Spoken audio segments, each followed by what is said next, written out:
Buon pomeriggio, ben trovati, Focus Sicilia 24, una nuova puntata. Oggi parliamo di remise in form prima dell'estate, perché con l'arrivo del tanto atteso caldo che nel fine settimana farà schizzare la colonnina di mercurio fin sopra i 30 gradi, arriva anche il momento di tornare in spiaggia, al mare e affrontare la temutissima prova costume. Quindi tutti in palestra o a correre all'aria aperta per rimettersi in forma. Tra rimedi last minute esistono, lo vedremo, scuote, qualche rinuncia a tavola, proviamo a capire come rimettersi in forma in vista dell'estate e lo facciamo con due professioniste del settore.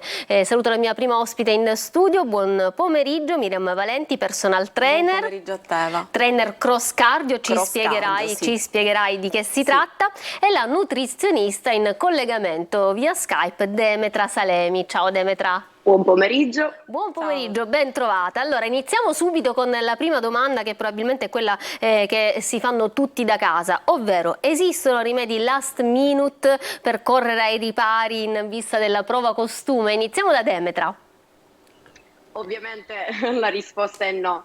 Sicuramente tanto più rapido sarà un processo di dimagrimento, quindi tanto più tardi proveremo a rimetterci in forma, tanto più vano sarà il risultato. Quindi inutile dire che bisogna iniziare a pensarci ovviamente in tempo e quindi chiaramente per tempo andare a stabilire un'alimentazione equilibrata. Quindi rimedi last minute drastici, come per esempio togliere tutti i carboidrati, sicuramente non porterà a un risultato efficace. Porterà probabilmente solo a stressarci. Esattamente, quindi un dimagrimento efficace non consiste solo nel calo del peso sulla bilancia, ma effettivamente in una diminuzione della massa grassa, e per fare questo ovviamente ci vuole un periodo di tempo chiaramente più lungo. Ma ne parleremo, entreremo nel dettaglio. Rivolgo la stessa domanda a Miriam Valenti: esistono rimedi last minute insieme all'alimentazione, occorre abbinare anche un allenamento? Sì, vale lo stesso per lo sport, non esistono rimedi last minute, non esistono miracoli, bisogna appunto fare dello sport, farlo diventare parte di vita, per cui bisogna pensarci in tempo. Quello che faccio io, sono una trainer cross cardio, quindi ci occupiamo appunto di quello che è l'aspetto cardiovascolare dell'allenamento e quindi un cambiamento metabolico, e questo bisogna farlo con perseveranza e costanza. Il cross cardio è una nuova disciplina che si è diffusa, diciamo, negli ultimi tempi e che sta andando tantissimo di moda, ma perché evidentemente porta i suoi risultati. Ma facciamo un passo indietro e iniziamo col capire come affrontare appunto la temuta prova costume, perché ci vuole sia un approccio fisico ma anche un approccio mentale, Demetra. Assolutamente sì, la chiave sta nell'equilibrio. Tanto più equilibrata un'alimentazione, tanto più riusciremo effettivamente ad essere costanti nel tempo, che è quello che effettivamente ripaga. Dicevo prima, l'errore più comune è quello di andare a eliminare o ridurre drasticamente i carboidrati, quindi classico esempio pane e pasta, quando invece questi dovrebbero essere la base della nostra alimentazione. Quindi sicuramente basare intanto su un apporto di frutta e verdura e carboidrati complessi, quindi come pane, pasta, riso, cereali, e diminuire leggermente l'apporto di proteine. Ultimamente invece vi è la tendenza opposta, ovvero quella di aumentare in maniera esagerata le proteine, eliminare quasi del tutto i carboidrati, e questo non farà altro che stressare effettivamente il nostro corpo. Le famose diete ketogeniche? Le famose diete iperproteiche. Anche le diete ketogeniche prevedono un quantitativo di carboidrati diciamo assente e un quantitativo di proteine e grassi che è elevatissimo. Chiaramente una dieta chetogenica non è sostenibile per il lungo tempo, infatti i protocolli durano circa 21 giorni, ma il problema più comune non è tanto il rispettare i 21 giorni, tanto la fase successiva. Di solito chi termina una fase chetogenica riprende a mangiare come prima, quindi aumenta nuovamente i carboidrati, e questo ovviamente avrà l'effetto di non solo far riprendere i chili, ma addirittura qualcuno in più rispetto a prima. Quindi dopo una fase di Esattamente, dopo una fase chetogenica, a mio avviso, la fase più difficile è proprio quella successiva, dove si devono aumentare gradualmente i carboidrati, e dopo ben 21 all'incirca giorni di chetogenica, è parecchio difficile ovviamente continuare a rimanere ridotti con i quantitativi di carboidrati, e quindi l'errore più comune è quello di andare ad aumentare drasticamente, e quindi in quel caso la maggior parte delle persone noterà un aumento notevole di peso. Non solo, ma per un soggetto che si allena la chetogenica è particolarmente provante. La collega mi potrà confermare ovviamente che, essendo in totale deficit di carboidrati, viene a mancare quella che è proprio l'energia, la fonte di energia preferenziale per l'allenamento, e anche in quel caso l'allenamento dovrebbe essere un attimino risistemato, considerando ovviamente che non si ha un apporto di carboidrati. Esatto. Per il caso specifico. Assolutamente. Quindi, l'allenamento, anche quello che stavi dicendo tu, proprio è quello di trovare un equilibrio psicofisico, quindi andiamo a lavorare anche sul mindset, perché proprio diventa un mindset vincente, un mindset di chi vuole affrontare l'allenamento e darsi dei miglioramenti, degli obiettivi.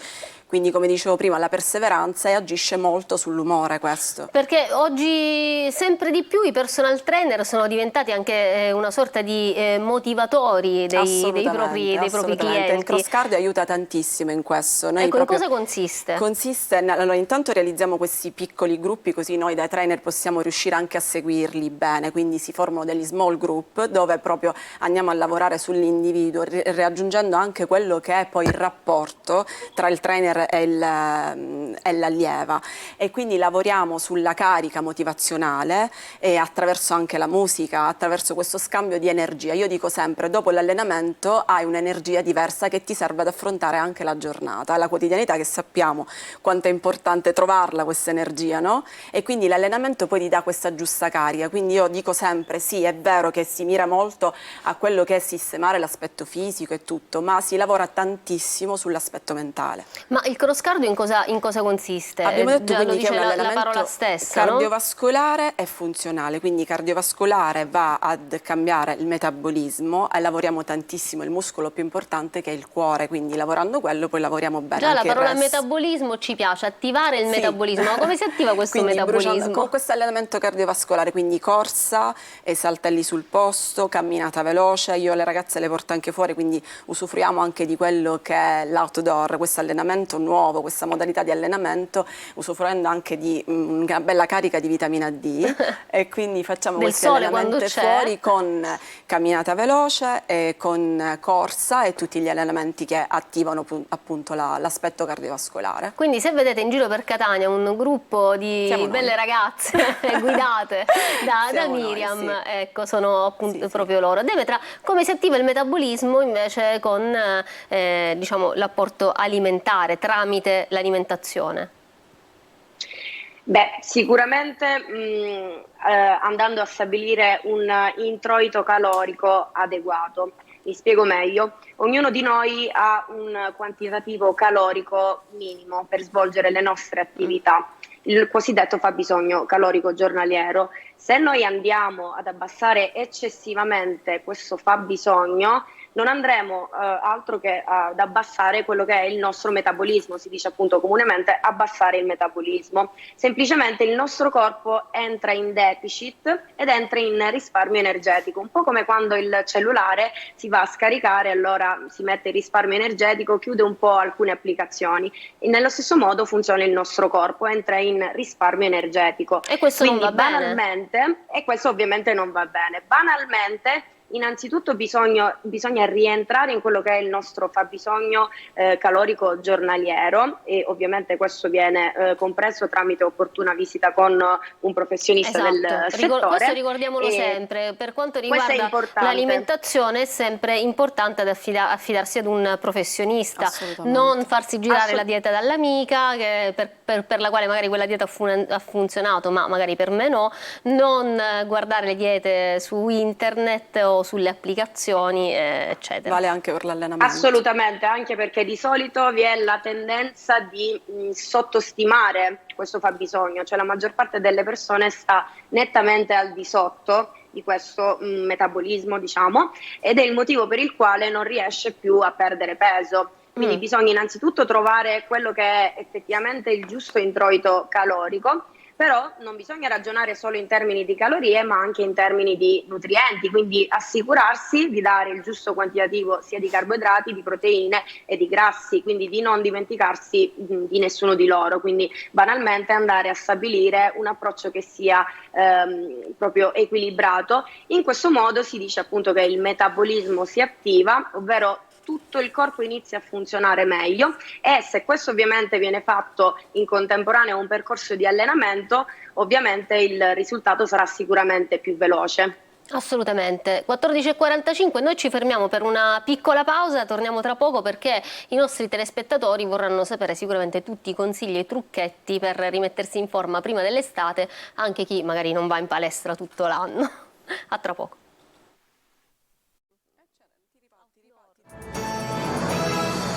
Ritorniamo in studio, Sicilia 24 Focus, stiamo parlando della temutissima prova costume, quindi dell'alimentazione adatta in vista dell'estate e anche della remise in forma, ma anche appunto degli allenamenti specifici per essere pronti appunto alla prova costume.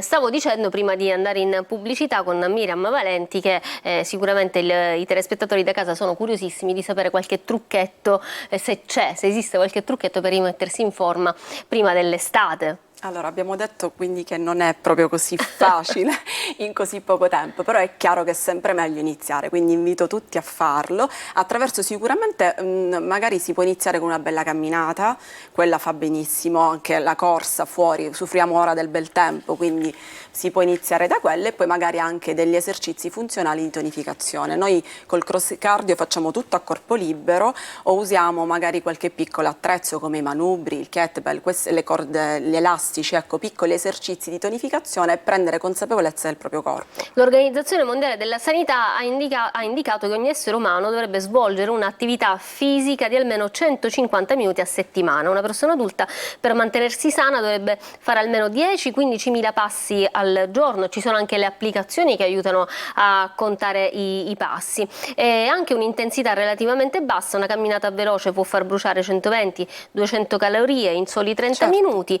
Mentre il 60% in più se la superficie è in salita. Effettivamente tu per iniziare la camminata, diciamo quella appunto di avviamento, quanto dura? 20 minuti, 30 minuti? Almeno 20 minuti, sì, sì. E dopo poi 20 minuti cosa succede? Aggiungere qualche, se magari si vuole si può iniziare anche a correre, altrimenti aggiungere qualche allenamento di tonificazione, quindi squat, puntare molto sugli addominali, il famoso plank per esempio che può aiutarci a tenere proprio, io dico sempre, iniziare a prendere consapevolezza del proprio corpo, e questo si può iniziare, e dico sempre di farlo in maniera graduale. Noi con l'allenamento cross cardio proprio mira a questo, a farlo in maniera graduale affinché anche non si subisce nessun tipo di lesione e quindi nessun tipo di fastidio. Questo è in sicurezza, per farlo in sicurezza la gradualità è importantissima. Abituare il corpo, dopo i primi 20 minuti si iniziano a bruciare i grassi, si iniziano giusto? a bruciare i grassi, okay, sì. Questa cosa l'ho imparata quando andavo in palestra, sì, quelle rarissime volte.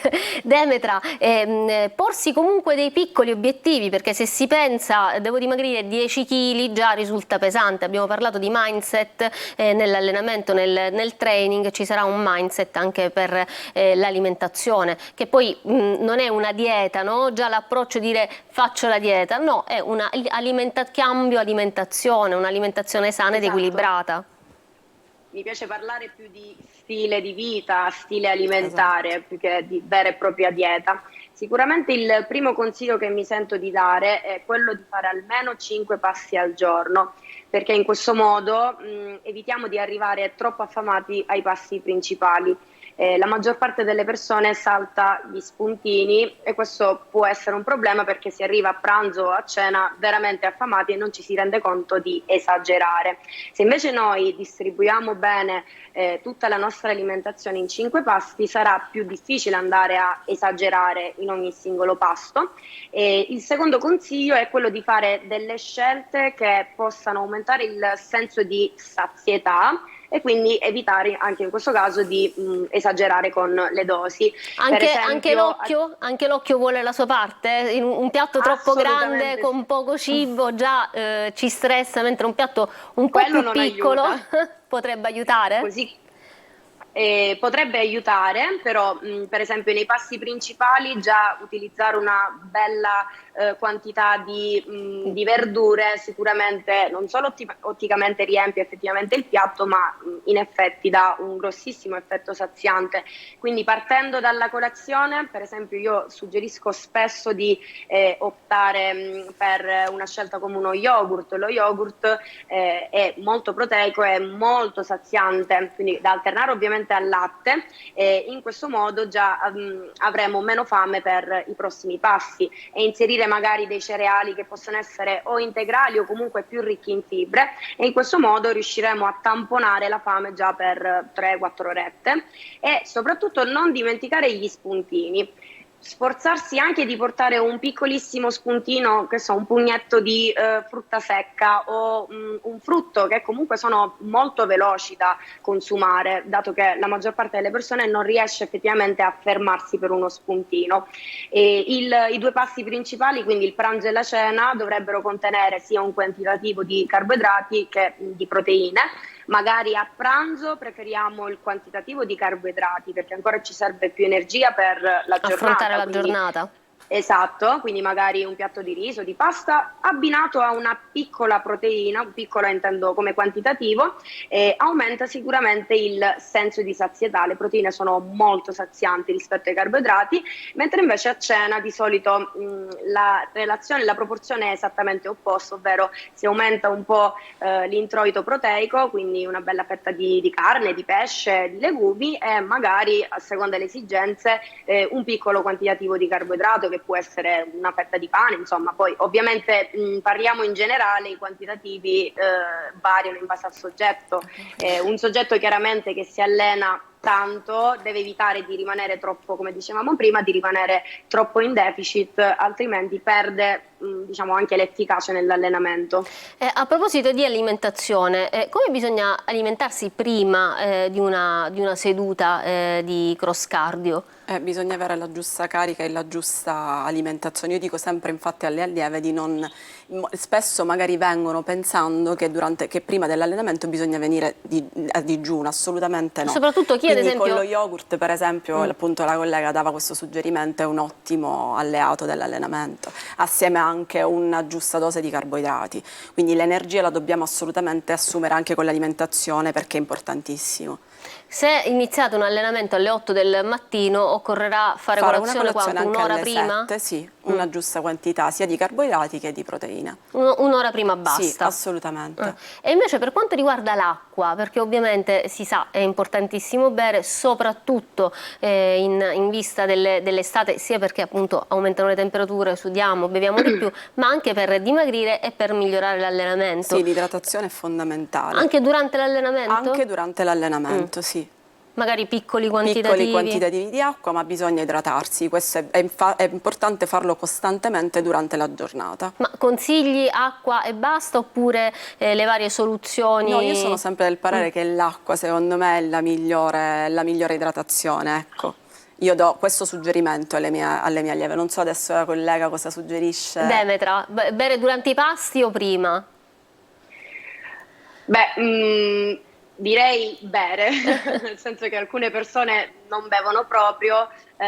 Il mio consiglio è quello di ascoltare il proprio corpo. Se durante un pasto ho sete, ovviamente bevo. Ci sono molte persone che durante i passi non hanno effettivamente sete, e allora se comunque durante la giornata già assumono un buon quantitativo di acqua, perché sforzarsi? Quindi in realtà è molto soggettivo, insomma non fa male bere durante il pasto, c'è un po' questa antica concezione ovviamente, e così come molti erroneamente consigliano al contrario di bere di più durante il pasto, così che ci saziamo prima, ma ovviamente non funziona così. L'acqua è fondamentale e la maggior parte delle persone beve veramente troppo poco, quindi è fondamentale idratarsi in maniera equilibrata in tutti i passi. Come diceva la collega, sorseggiare a poco l'acqua, non in un solo momento della giornata, ma durante tutta la giornata. Quindi Magari alcune persone non riescono a bere un bicchiere sano d'acqua e allora a queste persone io suggerisco di portare una bottiglia d'acqua sempre con sé e bere a piccolissimi sorsi, e in questo modo,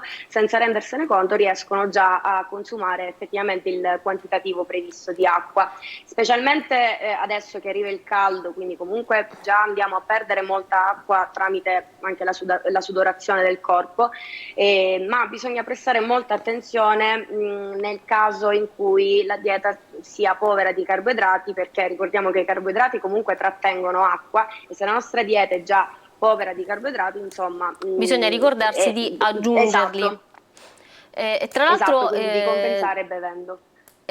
Tra l'altro potremmo essere facilitati anche dalle acque aromatizzate, basta aggiungere un po' di limone, il cetriolo, la menta e diventa una vera e propria bevanda.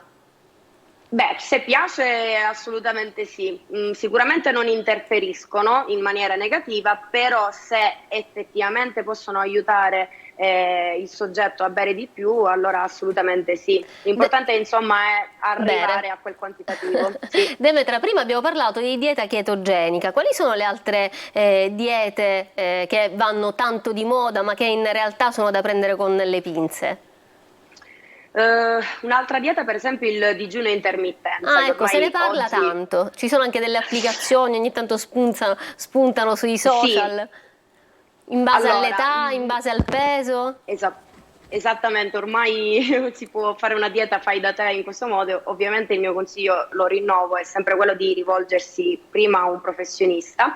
Il digiuno intermittenza fondamentalmente prevede appunto un digiuno di ore variabili, possono essere 8, possono essere 16, il digiuno può essere fatto nelle ore serali o nelle prime ore del giorno, questo dipende fondamentalmente dalle preferenze del paziente, ma in realtà non è nulla di miracoloso, il digiuno intermittenza semplicemente va a privare la giornata di almeno 2 pasti. Automaticamente nel momento in cui saltiamo 2 pasti, 2 anche 3 pasti, nei rimanenti pasti non riusciremo a mangiare esageratamente. Quindi il vero segreto del digiuno intermittenza è che effettivamente andiamo a saltare qualche pasto e quindi nel lungo tempo poi porta a un deficit calorico. Quindi il mio consiglio è sempre per quanto tempo si può fare il digiuno intermittente? Le tempistiche sono variabili, c'è addirittura gente che ormai ha adottato questo stile di vita e lo riesce a fare veramente per tanti anni. Io personalmente mi sento a prescindere di sconsigliare qualsiasi approccio drastico e il digiuno intermittenza potrebbe essere particolarmente stressante da sopportare perché comunque prevede un bel numero di ore a digiuno, quindi può andare a compromettere un po' la nostra concentrazione, il nostro allenamento, quindi quello che è importante è che alla fine durante la giornata ci sia il deficit calorico di cui parlavamo per perdere tempo e ripeto, il consiglio secondo me è sempre trovare l'approccio che per noi è sostenibile nel tempo, la chiave è la costanza nel tempo, quindi troviamo quello che effettivamente ci fa essere costanti. Siamo in chiusura, chiedo una battuta finale appunto anche a Miriam Valenti, riprendendo appunto il dato della costanza. Sì, concordo assolutamente con la collega, la costanza, la perseveranza per ottenere i risultati è fondamentale, quindi ritagliarsi anche mezz'oretta di tempo per l'allenamento ma farlo in maniera costante. Piccoli passi al giorno? E pensarci prima rispetto a quello che è volere i miracoli all'ultimo momento. Io dico da settembre si può iniziare ad allenarsi e farlo in maniera costante. Quindi da settembre, cioè già dobbiamo ricominciare subito. Io direi iniziamo immediatamente, però dico per avere i risultati in estate bisogna farlo tutto l'anno. Va bene, e allora ci proveremo, dai, ci proveranno anche da casa. Grazie alle mie ospiti, grazie Demetra Salemi, nutrizionista, grazie Miriam Valenti, personal trainer cross cardio, trainer cross cardio, e grazie a tutti per averci seguito. Arrivederci.